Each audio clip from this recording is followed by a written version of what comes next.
Hari ini, kita akan mengambil masa untuk pelajari firman Tuhan dengan kubah yang bertajuk Imam Besar yang memegang Urim dan Tumim. Dalam sejarah Perjanjian Lama, ada ramalan bahawa kita tidak dapat diselamatkan sehingga munculnya Imam Besar yang memegang Urim dan Tumim. Pada zaman Perjanjian Lama, terdapat satu bangsa yang berkaitan dengan sejarah Israel. Ia adalah Babel. Orang Israel dibawa ke Babel sebagai tawanan, diperhambakan untuk masa yang lama. Namun, akhirnya mereka dibebaskan daripada penawanan Babel dan kembali ke negara asal mereka. Kita dapat mencari banyak ramalan mengenai ini di dalam Alkitab. Melalui sejarah di dalam Perjanjian Lama, bahawa orang Israel dibawa ke Babel sebagai tawanan dan kemudian dibebaskan. Kita dapat mencari cerita kita. Umat syurgawi telah dibawa ke Babel rohani sebagai tawanan, ditindas dan terkurung di sana tanpa mengenali Tuhan yang benar.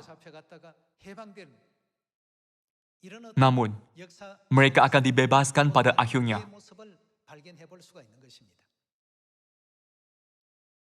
Setelah dibebaskan daripada penawanan Babel, orang Israel menghadapi masalah yang serius.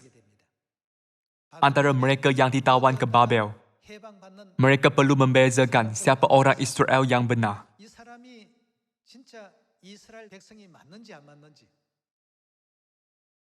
Ia bukan proses yang mudah untuk membezakan siapa umat Tuhan yang benar. Ini adalah kerana mereka tidak dapat mengesan kembali salah sila mereka selepas waktu yang begitu panjang dalam penawanan Babel. Memandangkan mereka hidup di kalangan orang Babilonia. Sebilangan lelaki Israel berkahwin dengan wanita Babilonia. Dan sebilangan wanita Israel berkahwin dengan lelaki Babilonia. Anak-anak mereka juga berkahwin dengan orang Babilonia. Setelah sekian lama sudah berlalu, perkara salah sila makin mengelirukan. Kadangkala, mereka tidak pasti sama ada seseorang harus dianggap sebagai orang Israel atau orang Babilonia. Tidak ada kriteria untuk menghakimi sama ada mereka umat Tuhan atau tidak. Dalam situasi itu, Tuhan memberikan cara untuk menentukan salah sila mereka. Mereka harus menunggu penampilan hakim yang benar, iaitu imam besar yang memegang Urim dan Tumim. Tanpa penampilan imam besar yang memegang Urim dan Tumim, tidak ada seorang pun yang akan diterima sebagai orang Israel.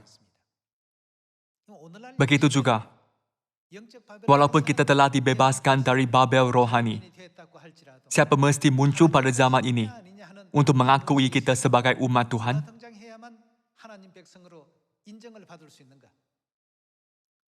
Tanpa penampilan imam yang memegang Urim dan Tumim, kita tidak akan mempunyai standard atau dasar yang dapat membuktikan bahawa kita ialah umat Tuhan. Imam yang memegang Urim dan Tumim mesti muncul untuk menghakimi dan memisahkan antara umat Tuhan dengan umat bukan Tuhan. Mari kita lihat ramalan ini di dalam buku Isra bab 2. Buku Isra bab 2 ayat 1. Inilah orang-orang provinsi Yehuda yang berangkat pulang dari pembuangan, yakni para tawanan, yang dahulu diangkut ke Babel oleh Nebukadnezar, Raja Babel, dan yang kembali ke Yerusalem dan ke Yehuda, masing-masing ke kotanya. Mereka datang bersama-sama Zerubbabel, Yesua, Nehemia, Seraya. Kita boleh melihat salah sila itu berterusan. Mari kita lihat ayat 59. Inilah orang-orang yang berangkat pulang dari Tel Melah, Tel Hasa, Kerub, Adan, dan Immer. Tetapi mereka tidak dapat menyatakan apakah kaum keluarga dan asal-usul mereka, termasuk bangsa Israel. Memandangkan sekian lama sudah berlalu, Salah sila sebilangan orang adalah tidak jelas. Pada zaman Raja Kores, Raja Persia, perintah telah dikeluarkan untuk membebaskan orang Israel agar mereka boleh kembali ke negara asal mereka. Namun, salah sila sebilangan orang adalah tidak jelas. Marilah melihat ayat 59 lagi. Inilah orang-orang yang berangkat pulang dari Tel Melah, Tel Harsa, Kerub, Adan dan Imer. Tetapi mereka tidak dapat menyatakan apakah kaum keluarga dan asal-usul mereka termasuk bangsa Israel. Ayat 60. Bani Delaya, Bani Tobia, Bani Nekhoda, 652 orang. Dan dari antara kaum imam, Bani Habaya, Bani Hakos, Bani Barzilai. Barzilai itu memperisteri seorang anak perempuan Barzilai, orang Gilead itu. Dan sejak itu ia dinamai menurut nama keluarga itu. Mereka itu menyelidiki apakah nama mereka tercatat dalam silsilah, tetapi kerana itu tidak didapati. Tidak kira berapa banyak kali mereka mencari rekod keluarganya, mereka tidak dapat mendapati nama mereka. Begitu juga, nama kita mesti tertulis di dalam kitab kehidupan. Bagaimana jika nama umat Tuhan tidak tertulis di dalam kitab kehidupan? Mereka tidak akan diakui sebagai umat Tuhan. Bukankah ini benar? Ayat 62.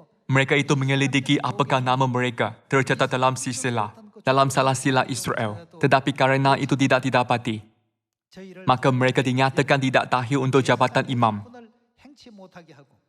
Dan tentang mereka diputuskan oleh kepala daerah bahawa mereka tidak boleh makan dari persembahan Maha Kudus. Sampai ada seorang imam bertindak dengan memegang Urim dan Tumim. Hak mereka untuk makan dari persembahan Maha Kudus. Maksudnya, hak untuk melaksanakan tugasan mereka sebagai imam telah ditangguhkan. Sampai ada seorang imam bertindak dengan memegang Urim dan Tumim.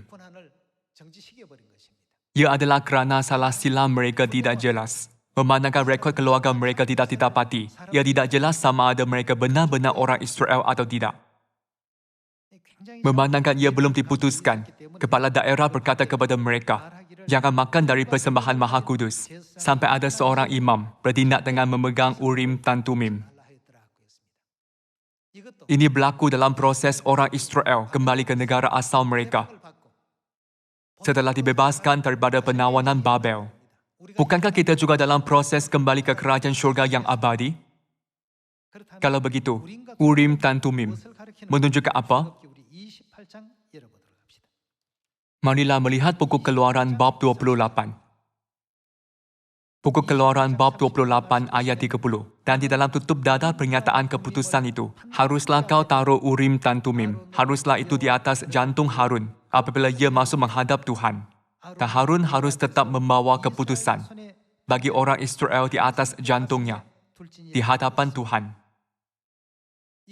Terdapat 2 biji batu permata di dalam penutup dada pakaian imam. Kedua-dua biji batu ini disebut Urim dan Tumim. Apakah maksud Urim dan apakah maksud Tumim? Jika kita melihat nota kaki bersih yang lain, Urim bermaksud apa? Ia bermaksud cahaya. Bagaimana dengan Tumim? Kesempurnaan. Urim dan Tumim bermaksud cahaya yang sempurna. Dalam erti kata lain, Urim dan Tumim bermaksud kebenaran yang sempurna kerana cahaya menunjukkan kebenaran. Di dalam buku 1 Yohanes ada tertulis, Tuhan itu cahaya. Kalau begitu, kita perlu tahu siapa imam ini yang memegang Urim dan Tumim, kebenaran yang sempurna. Pada zaman Perjanjian Lama, terdapat upacara untuk meletakkan 2 biji batu, Urim dan Tumim, di dalam pakaian imam. Kalau begitu, siapakah imam yang datang ke bumi ini dengan kebenaran yang sempurna, cahaya yang sempurna? Sebaik sahaja kita mengetahui kebenaran yang sempurna, kita akan dapat mengenali dia yang datang sebagai imam yang memegang Urim dan Tumim. Kalau begitu, apakah itu kebenaran yang sempurna? Bagaimanakah Alkitab jelaskan mengenai ini? Mari kita lihat buku Ibrani bab 7 ayat 11.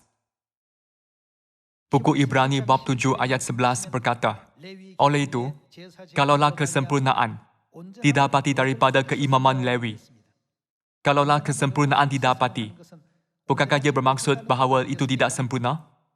Keimaman Lewi ialah perjanjian jenis apa? Perjanjian Lama, hukum lama adalah tidak sempurna. Kerana di bawahnya orang menerima hukum Taurat. Mengapakah perlu bangkitnya seorang imam lagi, menurut peraturan Melkisedek, yang tidak dipanggil menurut peraturan Harun? Maksudnya, Tuhan mendirikan peraturan Melkisedek, yaitu kebenaran yang sempurna, kerana peraturan Harun tidak sempurna. Ayat 12. Dengan berubahnya keimaman, semestinya berubahlah hukum Taurat. Bagaimanakah keimaman berubah?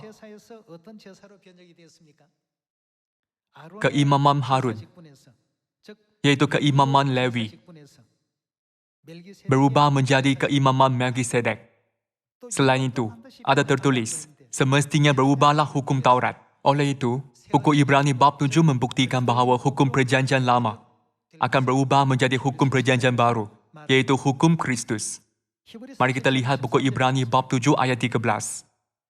Dia yang disebut berkaitan segala ini datang daripada suku lain, yang belum pernah menghasilkan imam untuk bertugas di Mazbah. Jelas bahawa Tuhan kita keturunan Yehuda. Tetapi tentang suku ini, Musa tidak pernah mengatakan sesuatu berkaitan imam-imam. Jauh lebih jelas lagi jika, seperti Melkisedek, bangkit seorang imam lagi. Ayat 16. Yang datang bukan menurut perintah perkenaan hal jasmani, tetapi menurut kuasa hidup yang tidak berkesudahan. Tentang dia telah disaksikan, engkau menjadi imam untuk selama-lamanya, menurut peraturan Melkisedek. Perintah dahulu telah terbata, disebabkan lemah dan tidak berguna. Bukankah perintah dahulu merujuk kepada perintah perjanjian lama? Perintah dahulu telah terbata, disebabkan lemah dan tidak berguna. Kerana hukum Taurat tidak menyempurnakan apa-apa pun. Dan semua ini tidaklah dilakukan tanpa sumpah. Imam-imam lain telah diangkat tanpa sumpah. Akan tetapi, Yesus Kristus telah menjadi imam dengan sumpah daripada Tuhan yang berfirman kepadanya. Tuhan telah bersumpah dan tidak akan mengubah ketetapan. Engkau menjadi imam selama-lamanya. Oleh itu, Yesus Kristus yang telah menjadi imam dengan sumpah ialah imam besar buat selama-lamanya. Yesus datang sebagai imam menurut peraturan apa? Dia ialah imam menurut peraturan Melkisedek. Mari kita lihat ayat 22. Dengan demikian, Yesus menjadi jaminan yang lebih kukuh bagi perjanjian yang lebih baik. Ramai yang telah menjadi imam itu kerana kematian menghalang mereka daripada berterusan dalam jawatan. Tetapi Yesus, kerana dia berterusan selama-lamanya, mempunyai keimaman jenis apa? Keimaman yang tidak mungkin berubah. Maksudnya, keimaman ini tidak akan berubah. Keimamannya tidak berubah, tetapi kekal selama-lamanya. Apakah sebab ia kekal selama-lamanya? Ini adalah kerana keimaman itu sempurna. Kita dapat mengesahkan bahawa peraturan Melkisedek ialah kebenaran sempurna daripada Tuhan kita yang kekal. Oleh itu, kita mesti menanti-nantikan dia yang datang dengan Urim dan Tumim. Maksudnya, dia yang datang dengan keimaman yang sempurna. Betul? Imam yang datang dengan Urim dan Tumim mestilah Kristus yang datang kali kedua. Pada zaman ini, jika kita gagal menerima Kristus yang datang ke bumi ini, menurut peraturan Melkisedek, cahaya kebenaran sempurna yang tidak berubah, yaitu Urim dan Tumim, maka kita terpaksa berputus asa untuk pergi ke kerajaan syurga. Namun, ada tertulis, kamu umat yang terpilih, imam diraja. Bagaimanakah dapat kita menjadi umat terpilih, imam diraja? Ini adalah kerana kita telah bertemu dengan imam besar yang memegang Urim dan Tumim. Alkitab sudah meramalkan bahawa sekiranya dia tidak datang, kita tidak dapat berkata dengan yakin, aku akan pergi ke syurga. Aku akan diselamatkan. Mari kita lihat buku 1 Petrus bab 2 ayat 9. Pada zaman ini, siapakah kita sebelum penampilan imam? Kita seperti keluarga Barzilai. Marilah membaca ayat 9. Tetapi kamulah bangsa yang terpilih. Siapa? Imamat yang rajani. Bangsa yang kudus. Umat kepunyaan Tuhan sendiri. Supaya kamu memberitakan perbuatan-perbuatan yang besar dari Dia, yang telah memanggil kamu keluar dari kegelapan, kepada terangnya yang ajaib. Kamu, yang dahulu bukan umat Tuhan, tetapi yang sekarang telah menjadi umat-Nya. Yang dahulu tidak dikasihani, tetapi yang sekarang telah beroleh belas kasihan.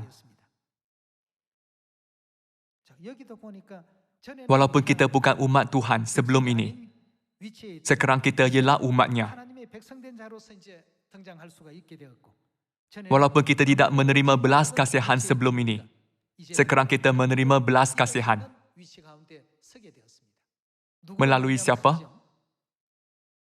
Melalui Kristus, Imam Besar, yang memegang Urim dan Tumim. Bukankah ini bermaksud bahawa orang yang gagal untuk menerima Kristus yang datang dalam nama Yesus pada kedatangannya yang pertama dan dalam nama baru pada kedatangannya yang kedua tidak akan memiliki hak keistimewaan untuk datang kepada cahaya sempurna Tuhan? Di sini, Tuhan menggambarkan kita sebagai imam, seperti keluarga Barzilai, yang dihalang daripada makan persembahan Maha Kudus. Apakah itu persembahan Maha Kudus? Apabila kita belajar tentang tempat kudus Perjanjian Lama, semua barang yang ditemui di dalam tempat kudus dan tempat Maha Kudus dianggap sebagai yang Maha Kudus. Semua persembahan dari tempat kudus adalah Maha Kudus.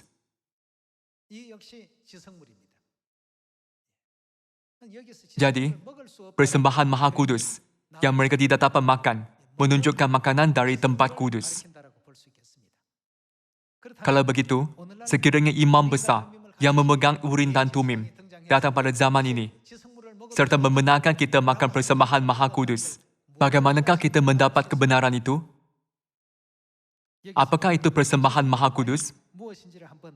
Mari kita ketahuinya melalui buku Yohanes bab 2. Marilah melihat buku Yohanes bab 2 ayat 17. Bab 2 ayat 17. Maka teringatlah murid-muridnya bahwa ada tertulis, cinta untuk rumahmu menghanguskan aku. Orang-orang Yahudi menantang Yesus, katanya, tanda apakah dapat engkau tunjukkan kepada kami bahwa engkau berhak bertindak demikian? Jawab Yesus kepada mereka, rombak baik Tuhan ini, dan dalam 3 hari, aku akan mendirikannya kembali.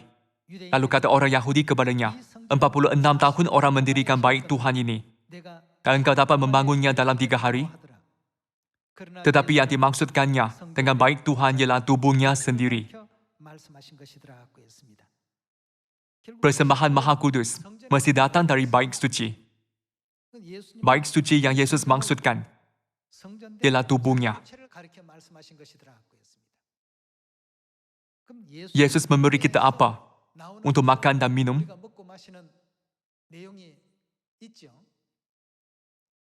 Yesus berulang kali berkata bahawa kita harus makan dagingnya dan minum darahnya. Mari kita mengesalkan ini di dalam buku Yohanes bab 6. Semua persembahan yang datang dari tempat kudus Perjanjian Lama, seperti korban penghapus dosa atau korban keselamatan, disebut persembahan Maha Kudus. Tempat kudus di sini sama seperti baik suci. Yesus memanggil tubuhnya baik suci. Marilah melihat apa yang dapat kita makan dan minum daripada tubuh Yesus. Mari kita lihat buku Yohanes bab 6 ayat 53. Ayat 53. Maka kata Yesus kepada mereka, aku berkata kepadamu, sesungguhnya, jikalau kamu tidak makan daging anak manusia dan minum darahnya, kamu tidak mempunyai apa di dalam dirimu? Hidup di dalam dirimu. Barang siapa makan dagingku dan minum darahku, ia mempunyai apa? Hidup yang kekal. Hari ini, kita dapat makan dan minum persembahan Maha Kudus yang hidup, daging dan darah Yesus. Apakah maksudnya? Memandangkan kita dibenarkan untuk makan persembahan Maha Kudus, bukankah ia bermaksud bahawa imam yang memegang Urim dan Tumim mengakui kita sebagai umat Tuhan? Mari kita lihat ayat 54 sekali lagi. Barang siapa makan dagingku dan minum darahku, ia mempunyai hidup yang kekal, dan aku akan membangkitkan dia pada akhir zaman. Sebab dagingku adalah benar-benar makanan, dan darahku adalah benar-benar minuman. Dalam erti kata lain, sesungguhnya daging dan darahku persembahan Maha Kudus. Ini adalah kerana ia datang daripada Yesus yang merupakan baik suci. Makanan, korban keselamatan, dan semua persembahan yang datang dari baik suci adalah Maha Kudus. Tuhan telah datang ke bumi ini dan memberi kita hak untuk makan persembahan Maha Kudus. Yesus datang ke bumi ini dengan cahaya kebenaran perjanjian baru, memberi manusia roti dan air anggur Paskah. Makanannya datang dari tubuhnya, baik suci, dan berkata, "Inilah dagingku, inilah darahku, makan dan minumlah, kemudian kamu akan mempunyai kehidupan kekal." Melalui perjanjian ini, dia menjanjikan kehidupan kekal. Mari kita lihat ayat 54 sekali lagi. Barang siapa makan dagingku dan minum darahku, ia mempunyai hidup yang kekal, dan aku akan membangkitkan dia pada akhir zaman. Sebab dagingku adalah benar-benar makanan, dan darahku adalah benar-benar minuman. Barang siapa makan dagingku dan minum darahku, ia tinggal di dalam aku, dan aku di dalam dia. Sama seperti Bapa yang hidup mengutus aku, dan aku hidup oleh Bapa. Demikian juga, barang siapa yang memakan aku, akan hidup oleh aku. Ia sudah diramalkan bagaimana Tuhan akan memberi kita kehidupan kekal.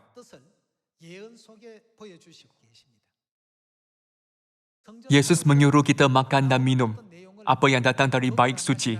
Ini persembahan Maha Kudus yang hanya diberikan kepada imam.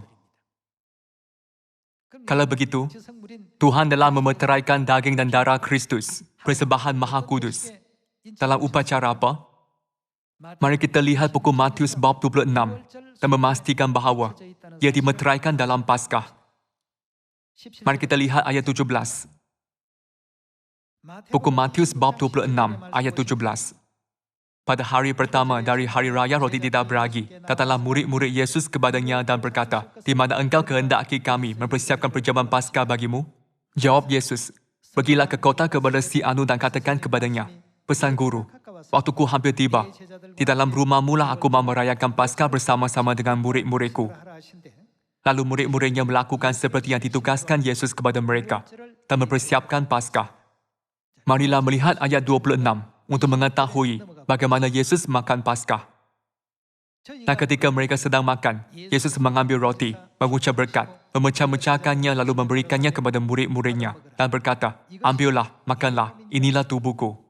Ayat 27. Sesudah itu ia mengambil cawan, mengucap syukur. Cawan itu mengandungi air anggur Paskah, lalu memberikannya kepada mereka dan berkata, "Minumlah kamu semua dari cawan ini, sebab inilah air anggur Paskah ini adalah darahku, darah perjanjian yang ditumpahkan bagi banyak orang untuk pengampunan dosa." Apakah yang diberikan kepada orang yang makan persembahan Maha Kudus hari ini?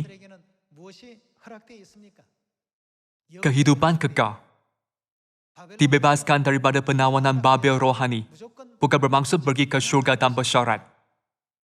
Kehidupan kekal dan kerajaan syurga dijaminkan kepada orang yang makan persembahan Maha Kudus, roti dan air anggur Paskah perjanjian baru. Menurut ajaran Kristus yang datang ke bumi ini, menurut peraturan Melkisedek, dengan kebenaran yang sempurna, Urim dan Tumim. Kristus mesti datang ke bumi ini dengan Urim dan Tumim, hukum yang sempurna, kebenaran perjanjian baru, serta membuka jalan bagi semua manusia untuk makan daging dan darah Tuhan. Persembahan Maha Kudus, yaitu roti dan air anggur Paskah. Apabila Kristus datang, Dia akan memberi kita keputusan bahawa kita boleh memasuki syurga. Kalian semua, siapakah Dia? Siapakah yang telah memberi kita kekuasaan untuk makan persembahan Maha Kudus? Bukankah Kristus Ansang Hong yang memberikannya kepada kita? Keselamatan adalah penting kepada kita.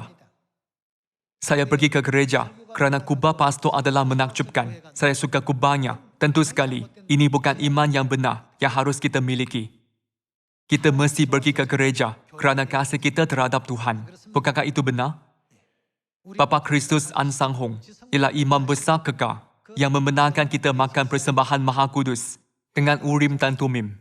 Semua ibadah yang diadakan, di mana sahaja Bapa An Sang Hong dan Ibu Syurgawi Yerusalem baru berada, akan naik ke syurga sebagai asap kemenyan. Mari kita bertumpu pada keselamatan dan memberikan kesyukuran dan kemuliaan yang abadi kepada Bapa Syurgawi dan Ibu Syurgawi kerana memberi kita rahmat dan berkat ini. Masih ada roh-roh malang merayau-rayau mencari Tuhan. Mari kita memperkenalkan kebenaran Bapa dan Ibu kepada orang di sekitar kita. Selagi kita masih mempunyai peluang, mari kita semua memberitakan Injil dengan rajin di Samaria, bahkan sampai ke hujung bumi. Dengan ini, saya tamatkan khutbah hari ini. Terima kasih.